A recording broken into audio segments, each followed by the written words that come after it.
Chapter 1, The Hook, Midnight One Night. One building. 3,000 people gone. Not missing.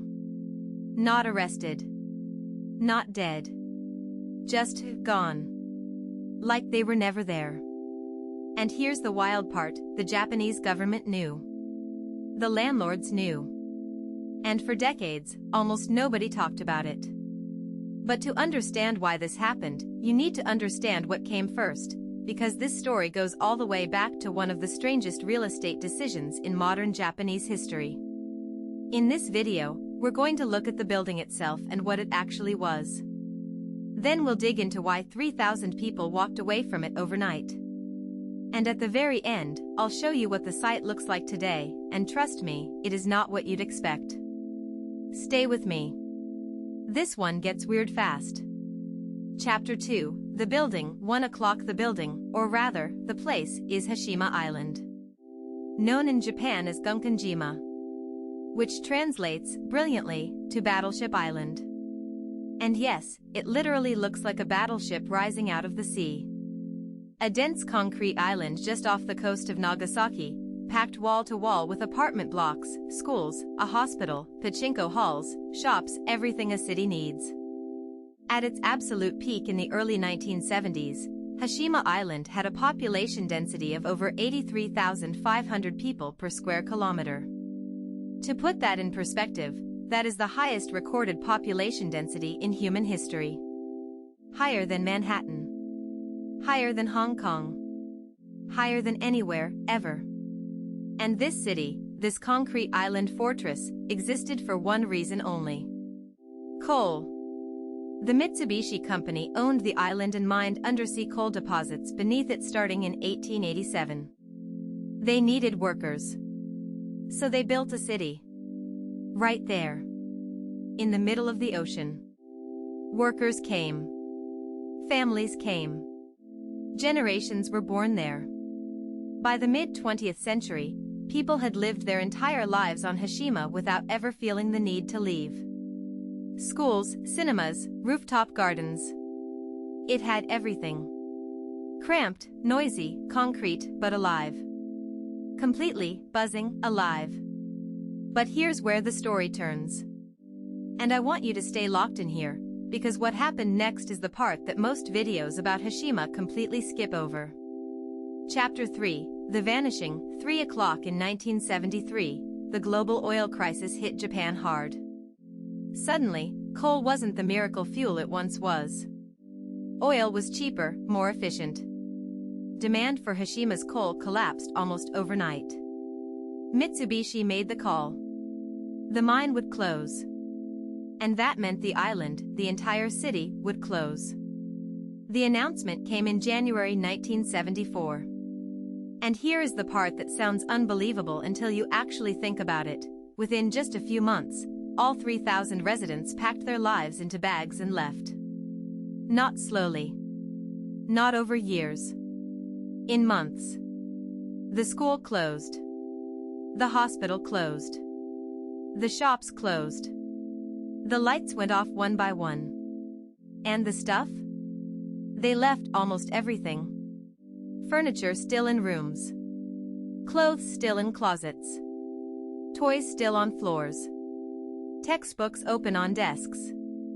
Calendars stopped at 1974. Because here's the thing nobody thinks about. When you live on an island and your employer owns literally everything, the housing, the shops, the infrastructure, there is no transition period. When the company says leave, you leave. And you don't take the company's furniture. Within months, Hashima went from the most densely populated place on Earth to a ghost island. Completely abandoned. Silent. And what it looked like when explorers started going back years later.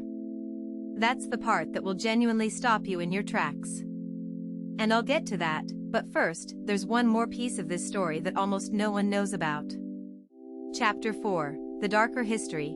4:30. Before we go further, and if this kind of story is exactly what you come here for, now is a great time to subscribe, because we go deep on weird Japanese history every single week. There is a shadow over Hashima's history that took Japan a long time to fully reckon with. During World War II, Mitsubishi used forced labor on the island, including Korean and Chinese conscripted workers who worked in brutal underground conditions. This history became a major point of international debate when Hashima was nominated for UNESCO World Heritage status in 2015. Japan ultimately agreed to acknowledge this chapter, and the site now carries that complex, layered identity. It's not just a quirky abandoned city. It's a place where real lives were lived, and in some cases, lost, in service of an industrial machine. Keeping that in mind makes visiting Hashima, or even just watching footage of it, feel very different. This isn't just a ruin. It's a witness. Chapter 5, The Ruins Today, 6 o'clock. Fast forward to today. After being completely closed to the public for decades, and I mean completely, unauthorized visits were illegal, Hashima opened up limited guided tours in 2009. And what you see when you get there is unlike anything in the world. The concrete apartment blocks are still standing, but barely. Walls have collapsed inward. Staircases hang in mid-air.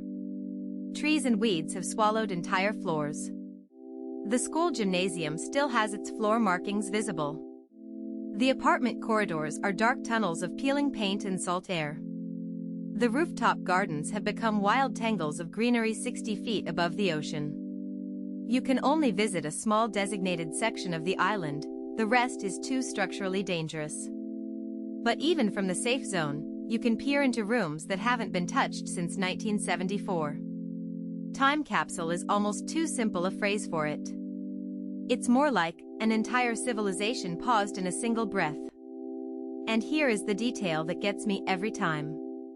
On some apartment walls, you can still see the children's height marks. The pencil lines where parents tracked how tall their kids were getting, year by year. Right there on the wall. Still there. 3,000 people built real lives in this impossible place. And then they walked away. And the walls held the evidence of those lives for 50 years. Chapter 6, The Emotional Peak. 8 o'clock. In recent years, former residents, now elderly, have been brought back to the island. Some of them hadn't seen it in 50 years. And the interviews are something else. One former resident described standing at the edge of the island, looking at the ruin of her old apartment building, and saying she could still remember exactly which window was hers. Third floor. Second from the left. The one with the plant pot she watered every morning. The window is still there. The plant pot is long gone.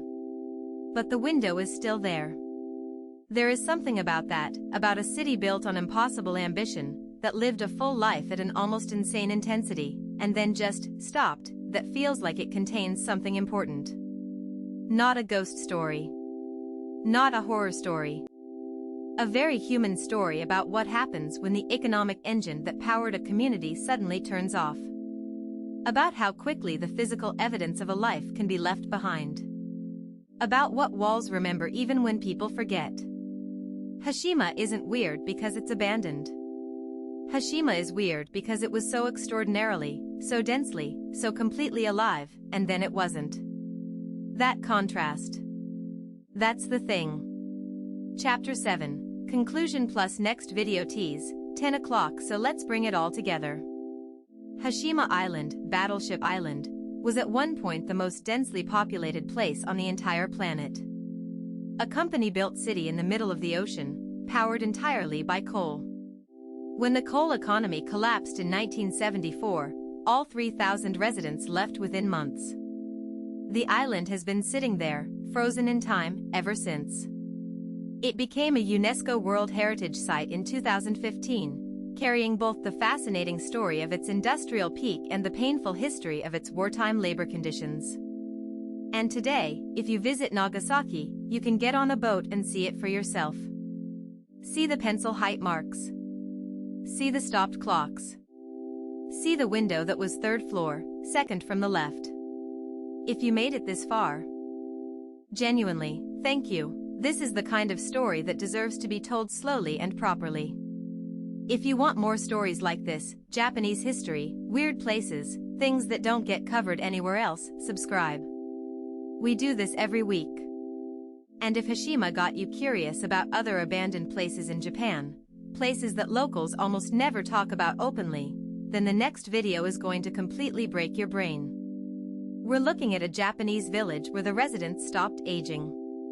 Where a whole community built a system to deal with a very Japanese problem that nobody wants to admit exists. That one is already up. I'll see you there.